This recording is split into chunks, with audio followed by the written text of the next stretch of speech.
आधी हकीकत आधा फसाना। हमारी आज की कहानी कुछ लोगों के भरोसे की नींव पर टिकी है। ये कहानी उन आदिवासियों की है जो सदियों से एक ज्योति में विश्वास रखते हैं। गांव वाले कहते हैं कि एक पहाड़ी पर अक्सर एक चमकदार रोशनी दिखाई देती है। वो कोई आम रोशनी नहीं है, बल्कि उसका वास्ता महर्षि वेद व्यास से है। उसका वास्ता ज्ञान की देवी सरस्वती से है। उस ज्योति की कृपा से कोई भी वेद व्यास की तरह प्रकांड विद्वान हो सकता है। लेकिन रोशनी पूरे ब्रह्मांड का ज्ञान दे सकती है, और आज के इंसान में ऋषि मुनियों जैसा सात्विक तप, बल और बुद्धि नहीं है जो उतने ज्ञान को समेट सके। इसलिए तुरंत उसका दिमाग फट जाएगा या वो पागल हो जाएगा। हमें इन दावों पर यकीन तो नहीं था, लेकिन रोशनी दिखती है तो वहां कुछ तो जरूर होगा। अब वो क्या है, चलिए देखते हैं।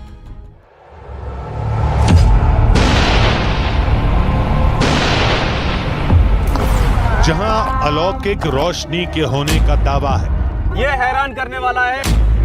वो जो है सिद्ध तपोभूमि है। जहां आज भी राक्षस राज की कहानियां हैं। प्रारंभ से लेकर अभी तक कभी राक्षसों से घिरा रहा, कभी आतंक से घिरा रहा। वहां जिंदगी का मौत से सामना है। मेरा पैर फिसल रहा है, मेरा पैर फिसल रहा है।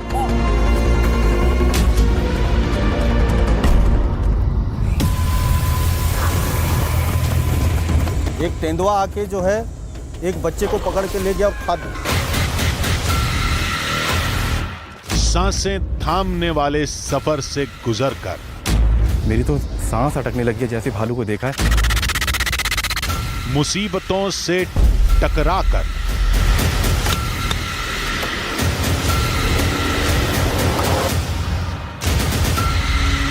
हमने जुनून की हर हद पार की। खतरा कई गुना बढ़ गया है। बेशुमार चुनौतियों का मुकाबला किया।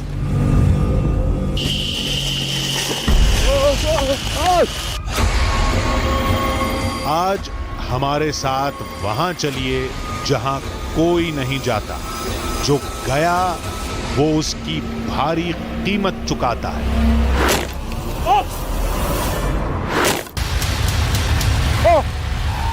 क्योंकि उस पहाड़ी पर छिपा है दिव्य ज्योति का रहस्य।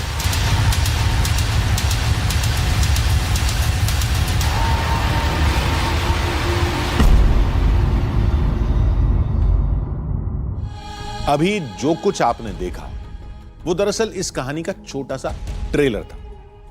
इससे आगे की कहानी और ज्यादा डराने वाली और ज्यादा रहस्यों से भरी है, क्योंकि जिस दिव्य ज्योति की कहानी को सुनकर हमने वो रास्ता चुना था, वो रास्ता आसान नहीं था।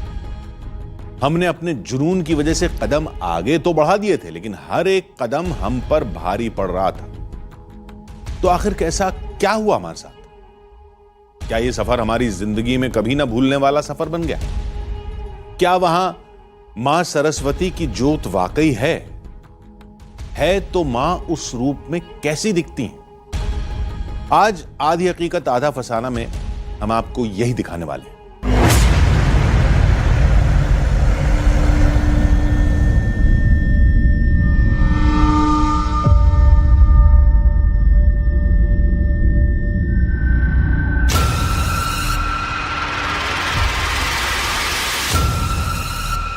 यहां कुदरत एक अलग मायावी रूप में है, जैसे सम्मोहित करती हुई, अपनी ओर खींचती हुई। दिव्य ज्योति की तलाश आज हमें उस सफर पर ले आई है, जिस सफर ने आधी हकीकत आधा फसाना की टीम को कभी न भूलने वाले जख्म दिए।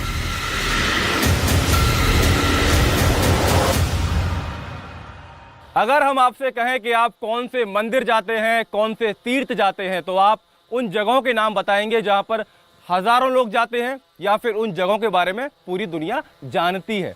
लेकिन इसी धरा पर, इसी भूमि पर, इसी देश में हजारों ऐसी जगह हैं जिनके बारे में ना तो हम जानते हैं और ना ही आप जानते हैं। उन जगहों के बारे में या तो वहाँ के स्थानीय लोग जानते हैं, वहाँ के चमत्कारों के बारे में या तो कोई साधु संत ही जानते हैं। उन्हीं में से एक जगह है छत्तीसगढ़ का कांकेर जिला और कांकेर जिले का बिहावापारा गांव। इस गांव में ये कहा जाता है कि इसी भूमि पर वेद व्यास जी ने, ऋषि वेद व्यास जी ने तपस्या की और सालों तपस्या करने के बाद उनको ऐसी शक्तियां प्राप्त हुई, इतनी विद्या प्राप्त हुई कि उन्होंने आगे चलकर महाभारत को रचा और गणेश जी ने उसे बाकायदा लिखा। और इसी भूमि को लेकर तमाम तरीके के चमत्कारों की बात कही जाती है। कहा जाता है कि यहाँ पर वेद व्यास की पहाड़ी है, जिस पहाड़ी पर इस वक्त हम खड़े हुए हैं और आप ये तस्वीरें देख रहे हैं। कहा जाता है कि इसी पहाड़ी पर रात के समय एक ऐसा चमत्कार होता है जिसे आसपास के गांव वाले टकटकी लगाकर देखते हैं। चमत्कार कुछ ऐसा कि रात के समय एक बड़ी सी ज्वाला उठती है, एक बड़ा सा दीपक मान लीजिए जो किसी पर्वत के ऊपर जोर जोर से जल रहा हो, और वो आग, वो अग्नि, वो दिव्य ज्योति आसपास के गांव वालों को दिखाई देती है। इसी के बारे में जानने के लिए आदि हकीकत आधा फसाना की टीम पहुंची है बिहावापारा गांव, जो कि राजधानी दिल्ली से तकरीबन 1300 किलोमीटर दूर है। चमत्कारों और रहस्यों से गुथी इस कहानी के एक एक पन्ने ने हमारी दिलचस्पी को बढ़ाया था। हमें बताया गया था कि व्यास पहाड़ी अलौकिक शक्तियों का घर है।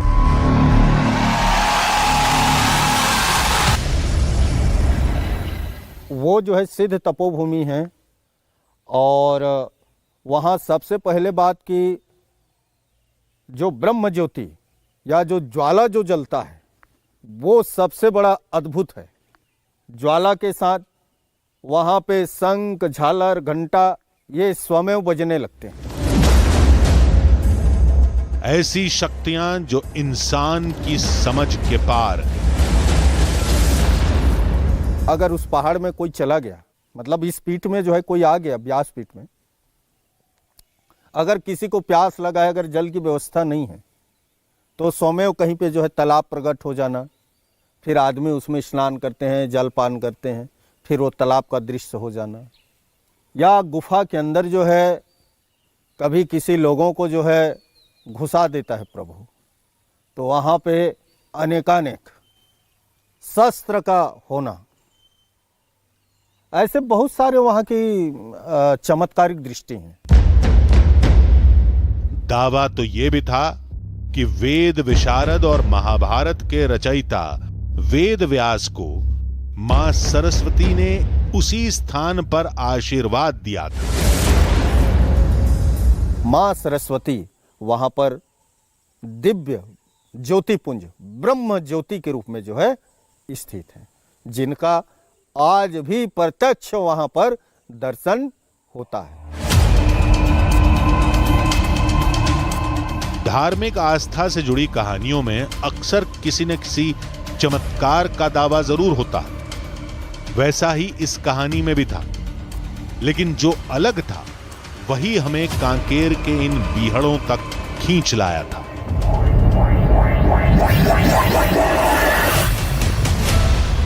वो था दिव्य ज्योति का रहस्य, एक ऐसी रोशनी की कहानी जिसे वेद व्यास का रूप माना जाता है, जिसे ज्ञान की देवी मां सरस्वती का आशीर्वाद माना जाता है, और ये कहा जाता है कि वो आज भी दिखती है। क्यों, कैसे, कहां से आती है और कहां गुम हो जाती है, ये कोई नहीं जानता। ये कहा जाता है कि इस गांव में एक चट्टान है, एक पहाड़ी है, और उस पहाड़ी के ऊपर रात के समय एक दिव्य ज्योत दिखाई देती है। वो पहाड़ी कहाँ है जरा ये भी देख लीजिए। मेरे ठीक पीछे आप देखेंगे तो आपको वो पहाड़ी देखने को मिलेगी, चट्टानों से भरी पड़ी, हरी भरी। ये वही पहाड़ी है जिस पर यह दावा किया जाता है कि रात के समय एक दिव्य ज्योत जलती है, और ये दिव्य ज्योत सालों से आसपास के गांव वाले देखते आ रहे हैं। यानी अब हमें व्यास पहाड़ी तक पहुंचना था। लेकिन सवाल यही था कि हम उस खतरनाक जंगल में सही रास्ता कैसे तलाशें।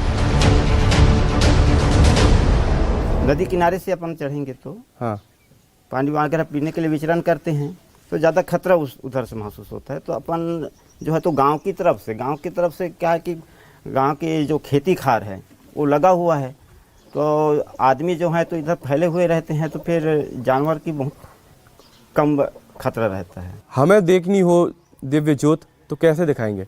हम आपको दिखाएं, लेकिन रात्रि में ही दिखाएंगे, क्योंकि वो रात में ही जलती है, तो रात में ही दिखा सकते हैं। व्यास पहाड़ी तक पहुंचने के लिए गांव वालों ने हमें 3 रास्ते बताए। एक छोटा रास्ता, एक लंबा रास्ता और एक महानदी वाला रास्ता। लेकिन गांव वालों ने कहा कि नदी वाला रास्ता सबसे ज्यादा खतरनाक है। इसलिए आधी हकीकत आधा फसाना की टीम ने सबसे पहले शॉर्टकट को चुना। सरस्वत गिरी या फिर कह लीजिए व्यास पहाड़ी, ऊपर जाने का रास्ता बहुत कठिन है। गांव वाले जब ऊपर पूजा करने के लिए जाते हैं तो इन्हीं पत्थरों के बीच में होके जाते हैं। कभी रास्ता बना ही नहीं, और रास्ता बनेगा भी कैसे? मिट्टी कहीं है नहीं, पूरा पहाड़ सिर्फ पत्थरों चट्टानों से बना है। इसी वजह से जो रास्ता है वो बहुत कठिन हो जाता है। तो आप देख ही रहे हैं, हर तरफ पत्थर बिखरे पड़े हैं, और इन्हीं पत्थरों के बीच होकर रास्ता बनाते हुए हमारी टीम भी सरस्वती गिरी पर पहुंचेगी, व्यास पहाड़ी पर पहुंचेगी। पहाड़ का चट्टानी रास्ता किसी भूल भुलैया से कम नहीं था, इसलिए हमने अपने साथ कुछ गांव वालों को ले लिया था।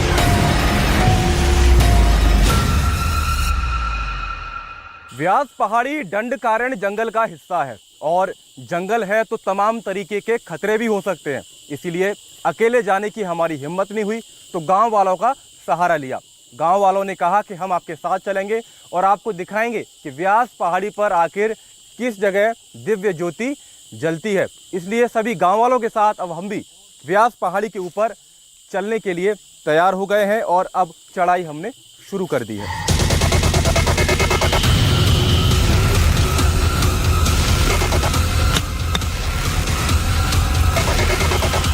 जैसे तैसे आधा रास्ता हमने तय कर लिया।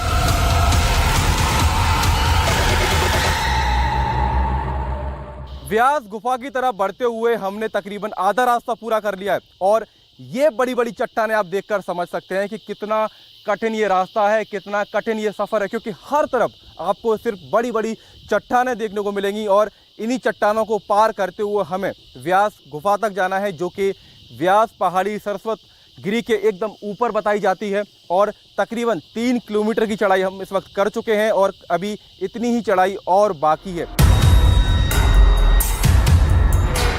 आगे का रास्ता और ज्यादा चुनौतियों से भरा था। जंगल आपको जीवन जीना सिखाता है। जब रास्ता भटक जाओ तो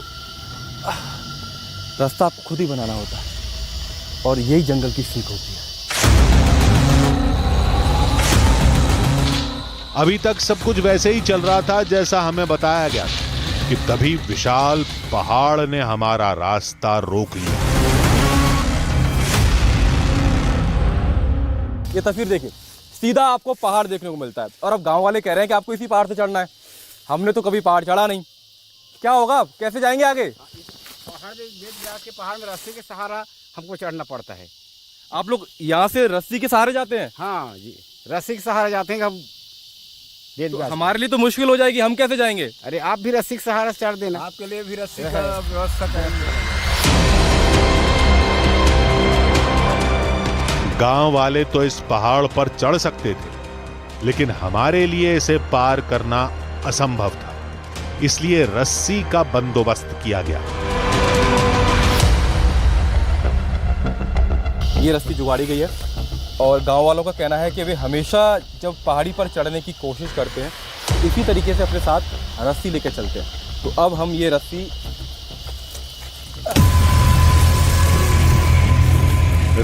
को विशाल चट्टान से बांध दिया गया और फिर यह तय किया गया कि कहीं इसके टूटने का खतरा तो नहीं, क्योंकि यहां से नीचे गिरने का मतलब था सीधा मौत। बिना गांव वालों के ये सफ़र बहुत मुश्किल है। गांव वालों की आदत होती है तो उनके हाथ नहीं कटते हैं, और जो मैं महसूस कर पा रहा हूँ गांव वालों की मदद से ये रस्सी बंदी हो एकदम सीधी पहाड़ी है।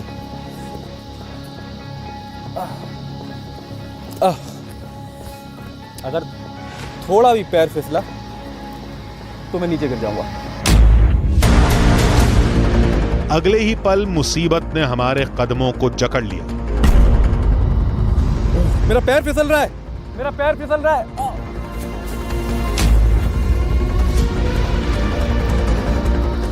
सोचिए, गांव वाले हमेशा इसी रास्ते से पहाड़ पर चलते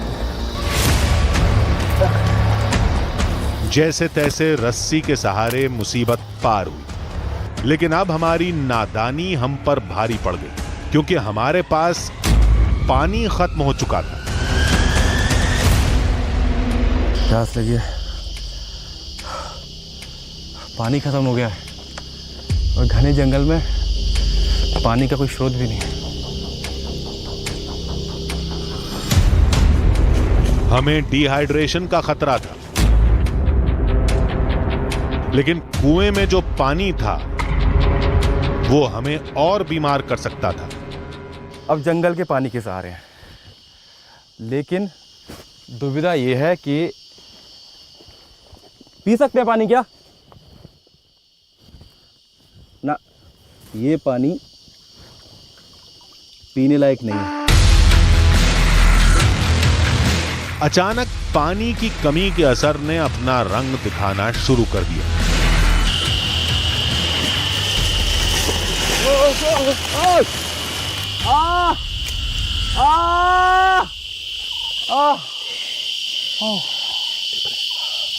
लग गई? ओहो।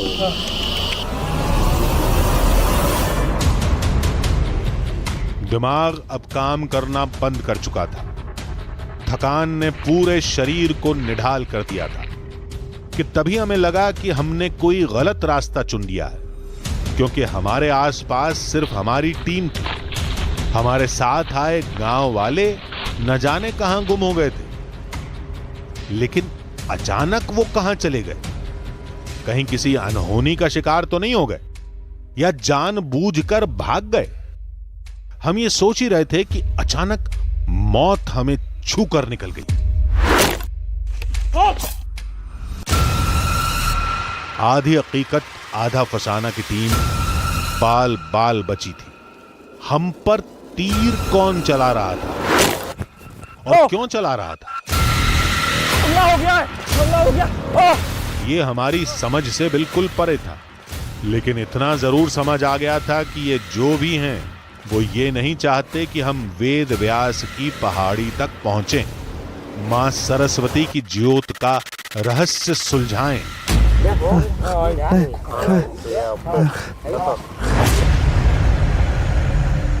न हमें उनकी भाषा समझ आ रही थी, न उन्हें हमारी। हम इशारों के मोहताज थे। एक भी गलत इशारा हमें मौत के मुंह में ढकेल सकता था। हम किसी तरह उन्हें समझाने की कोशिश करते रहे। किसी तरह हम उन्हें ये यकीन दिलाने में कामयाब रहे कि हम उनके लिए खतरा नहीं है, जिसके बाद उन्होंने हमें जाने दिया। लेकिन आदिवासियों ने इस बात का इशारा जरूर कर दिया कि आगे खतरा है और हम पीछे लौट जाएं। जंगल के रास्ते पहाड़ी पर चढ़ना चाहते थे, लेकिन आदिवासियों ने हमला कर दिया, रोक दिया। अब नदी के रास्ते जाएंगे। लेकिन नदी तक पहुंचने के लिए पहले इस अचानक आए रहस्यमयी जंगल को पार करना होगा।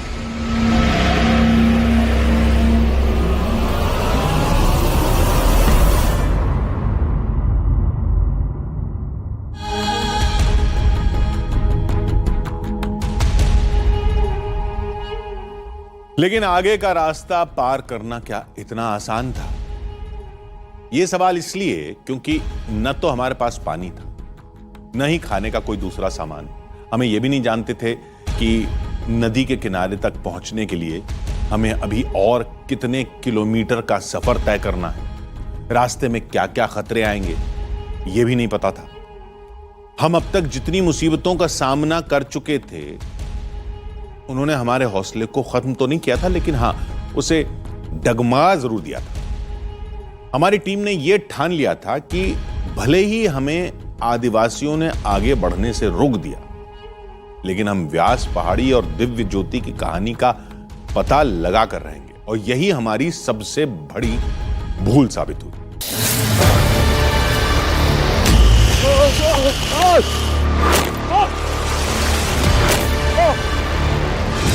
इंसान का दिमाग बुरे अनुभवों को जल्दी भूल नहीं पाता, इसलिए जैसे जैसे हम इस बियाबान रास्ते को पार करने की कोशिश कर रहे थे, हमारे साथ हुआ एक एक हादसा, एक एक किस्सा किसी भयानक तस्वीर की तरह गुजरता जा रहा था।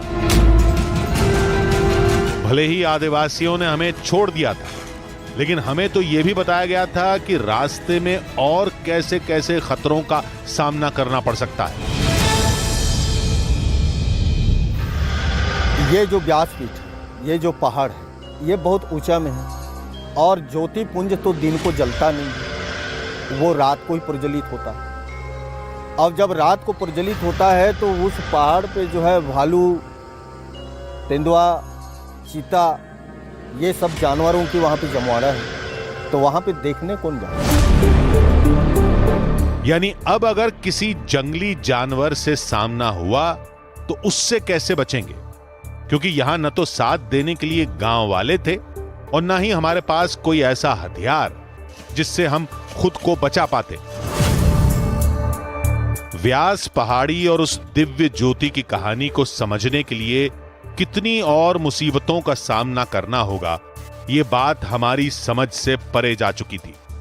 तभी अचानक हमारा सामना लंगूरों के एक बड़े झुंड से हो गया।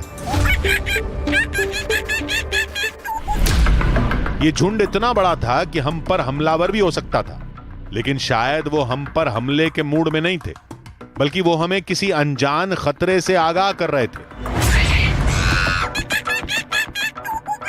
लंगूर चीख रहे थे, शायद उन्होंने किसी खतरे को देख लिया था, झाड़ियों में छिपे किसी खूंखार शिकारी को जो हम पर अपनी नजर बनाए हुए था।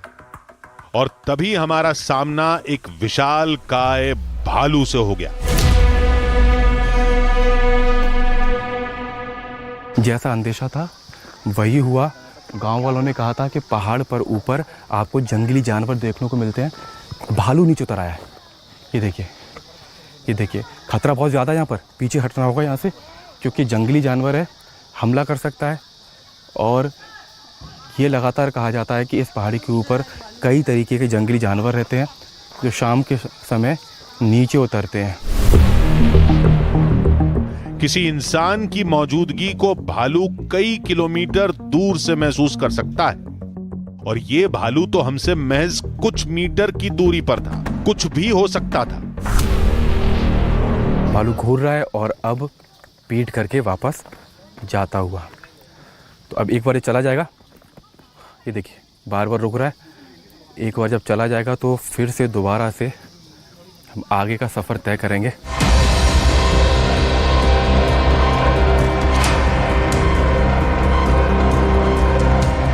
इसलिए हम अब जल्द से जल्द नदी वाले रास्ते पर पहुंचना चाहते थे। व्यास पहाड़ी पर जाने के लिए हमने सड़क का रास्ता चुना, और सड़क के रास्ते से जब हम जंगल में भीतर घुसे तो हमें आदिवासियों ने रोक दिया। इसके बाद अब हमने फैसला लिया है कि महानदी के बीच से रास्ता बनाते हुए नाव के जरिए व्यास पहाड़ी पर चढ़ाई करेंगे। हमने व्यास पहाड़ी तक जाने के लिए रास्ता जरूर बदला था, लेकिन खतरा जरा भी कम नहीं हुआ था। इस पानी को चीरते हुए हम व्यास पहाड़ी की तरफ आगे बढ़ रहे हैं और आप दूर दूर तक अपनी निगाहें डालेंगे तो आपको दूर दूर तक सिर्फ पानी देखने को मिलेगा।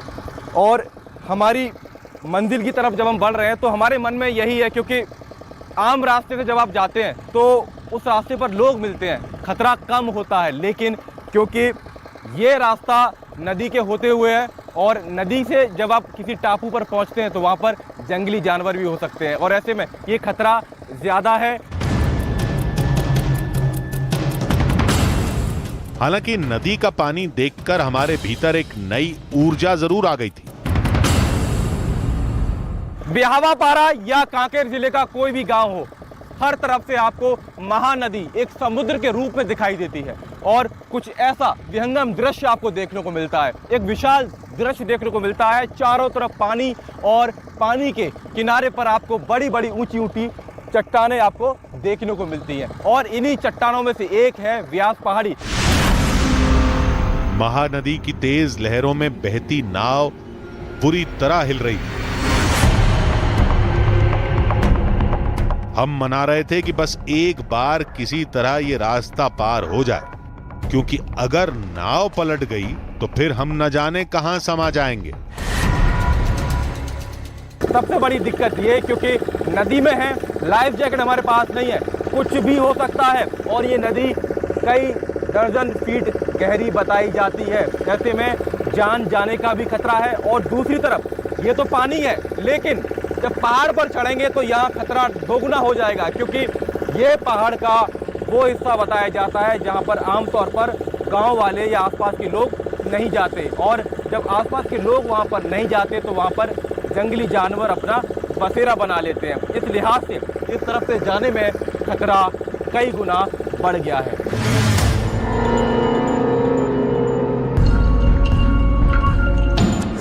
कोई अनहोनी नहीं हुई, नाव किनारे लग गई।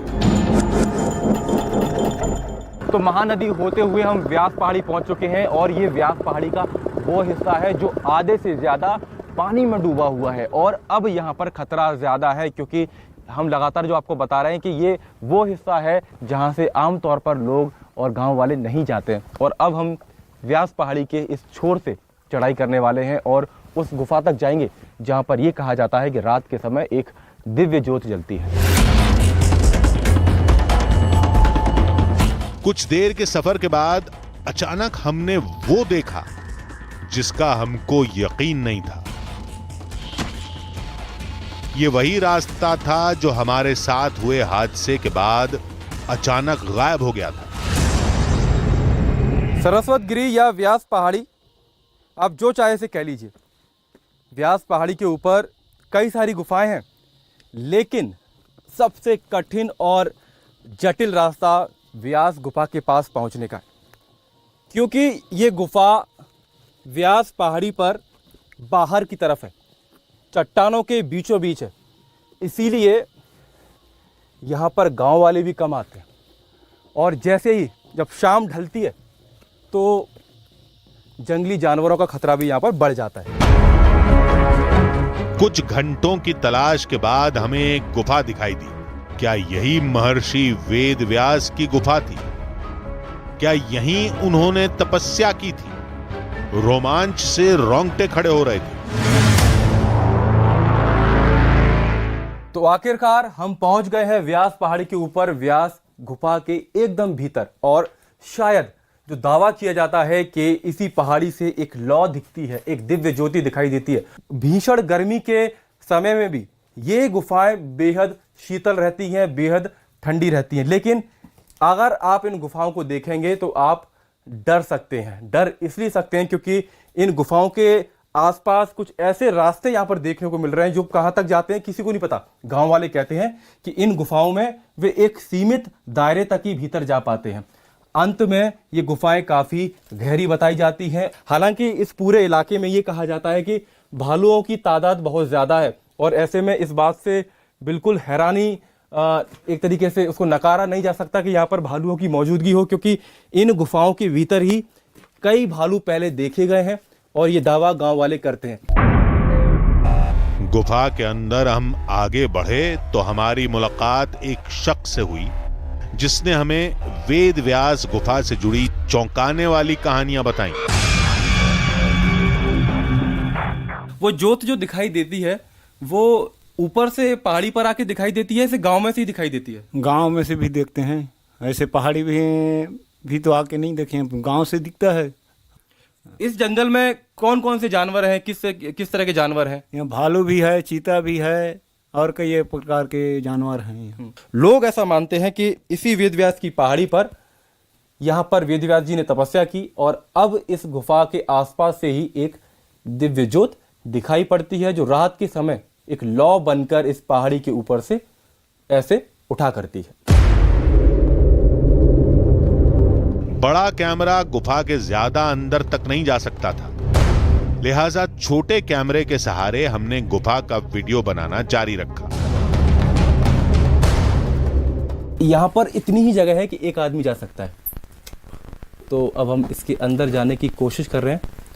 और ये देखिए कितना गहरी ये गुफा है और जहाँ तक टॉर्च जा रही है, जहाँ तक रोशनी जा रही है, वहाँ तक हम यहाँ पर जाने की कोशिश कर रहे हैं।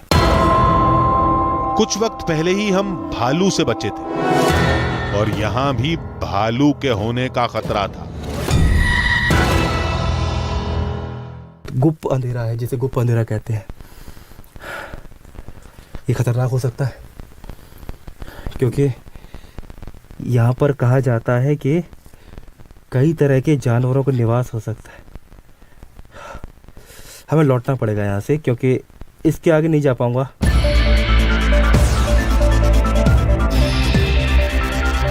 लेकिन अब भी वो कहानी अधूरी थी जिसमें गांव वाले दिव्य ज्योति देखे जाने का दावा करते थे। इसलिए हमने व्यास पहाड़ी पर ही दिव्य ज्योति की कहानी समझना शुरू कर दी। गांव ब्याहवापारा के लोगों का कहना है कि इन्हीं चट्टानों के बीच से एक बड़ी ज्वाला निकलती है। ज्वाला आखिर निकलती कहां से है? किसी भी पत्थर के बीच से निकल सकती है, लेकिन यह पता लगाना बहुत मुश्किल है क्योंकि यहाँ पर सिर्फ और सिर्फ चट्टानें हैं। चट्टानों के सिवा कुछ भी नहीं है। क्या आपस में दो चट्टानों के टकराने से अग्नि उत्पन्न होती है और उसी को लोग ज्वाला मानते हैं, उसी को दिव्य ज्योति मानते हैं? लेकिन मुझे यहाँ पर कुछ भी दिखाई नहीं दे रहा। व्यास पहाड़ी पर दिव्य ज्योति से जुड़ा कोई भी सिरा हमें नहीं मिला, इसलिए हमने एक बार फिर गांव का रुख किया क्योंकि गांव वालों ने रात के वक्त दिव्य ज्योति देखे जाने का दावा किया था। सूर्यास्त हो गया है, शाम हो गई है और जब हमने गांव वालों से बोला कि हमें भी ज्योत देखनी है कि आखिर वो दिव्य ज्योत कहाँ दिखाई देती है, तो गांव वालों ने कहा कि आप भी हमारे साथ चलिए और आपको पहाड़ी के नीचे से खड़े होकर दिखाएंगे कि दिव्य ज्योति आखिर दिखती कैसी है। तो हम भी जा रहे हैं गांव वालों के साथ देखने के लिए आखिर ये कोई चमत्कार है या फिर किसी की पहाड़ के ऊपर कोई शरारत।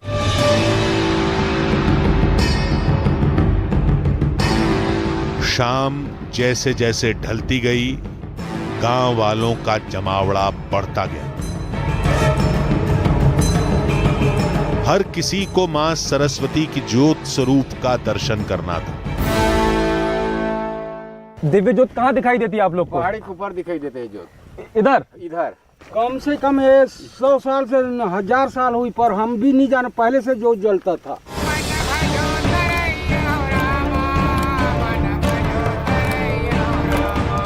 भजन कीर्तन के बीच गांव वाले वो दिव्य रोशनी देखने के लिए बैठ गए। ब्याहवापारा गांव में कोई मंदिर नहीं है, ना ही कोई धाम है। कोई त्योहार होता है, कोई पर्व होता है या किसी की जयंती होती है तो पूजा व्यास पहाड़ी के ऊपर ही होती है। अब आप देखिए, दिव्य ज्योत देखने के लिए यहाँ पर सभी ग्रामीण इकट्ठा हुए थे और दिव्य ज्योत के इंतजार में अब यहीं पर ही कीर्तन शुरू हो गया है। वक्त बीतता जा रहा था लेकिन उस रोशनी का कहीं अता पता नहीं था जिसका गांव वालों ने दावा किया था। करीब 2 घंटे हो गए, लगातार भजन कीर्तन तो हो रहा है, लेकिन जो दावा किया गया कि दिव्य ज्योति दिखाई पड़ेगी वैसा अभी तो कुछ प्रतीत यहाँ पर नहीं हो रहा है। बाबा 2 घंटे हो गए, कब दिखाई देगी? हाँ दिखाई देगा, पक्का? पक्का दिखाई देगा। और फिर वो हुआ जिसकी कहानियां हमें सुनाई गई थी। ये कैसा चमत्कार है, ये कैसा चमत्कार है। गांव वाले जैसा दावा कर रहे थे, एक वैसी जोत अब हमको पहाड़ के ऊपर देखने को मिल रही है, व्यास पहाड़ी के ऊपर देखने को मिल रही है। ये किसकी जोत है, आप क्या मानते हैं इसे? सरस्वती वेद व्यास एक रोशनी आसमान में चमक रही थी। देखिए, मैं आपको अपने कैमरे दिखाने की कोशिश कर रहा हूं। गांव वाले जिस जोत का घंटों से इंतजार कर रहे थे, वो जोत सामने है। ऐसा चमत्कार ये गांव वाले ही मानते हैं। मेरा कैमरा उतना वहां तक नहीं पहुंच पा रहा। देखिए, आपको हल्की सी रोशनी इसमें दिखाई पड़ेगी और अब हम पहाड़ी पर जाएंगे और वो जोत देखेंगे। अरे आइए, मेरे साथ आइए ना। आप रुके हुए क्यों? रुको भैया, तो कहाँ जा रहे हैं उतना दूर? अरे जोत देखनी ऊपर। नहीं रुको, कोई जा नहीं सकते इधर। लेकिन गांव वालों ने आस्था का हवाला देकर हमें आगे बढ़ने से रोक दिया। जोत तो दिखानी पड़ेगी। यहीं से देख के हम वापस हो सकते हैं। वो किसी की शरारत भी हो सकती है ना। हाँ। आप लोग ऊपर नहीं जाते देखने? ऊपर नहीं जाते हम लोग देखने, बस नहीं। यहीं से देख कर वापस हो जाते हैं। तो हम भी नहीं जाएंगे ऊपर? नहीं, हम दिखाएंगे अपने दर्शकों को, क्योंकि जंगल सच, में जानवरों भी हैं। नहीं, सच सामने लाना जरूरी है। नहीं भाई, यहीं देख करके आप लोग जा सकते हो। आप लोग की परंपरा है क्या हाँ, ऊपर? परंपरा से हम लोग यहीं से वापस हो जाते हैं, वहाँ पर जा नहीं सकते। देवी देवता का स्थल है यहाँ पर। अब जो कुछ हमारे सामने था वो गांव वालों की आस्था से जुड़ा था, इसलिए हमने भी उनकी आस्था को कोई नया रंग देने की कोशिश नहीं की। जो कुछ हुआ वो आपके सामने हुआ, जो रह गया वो भी आपके सामने है। अब फैसला आपके हाथ में है।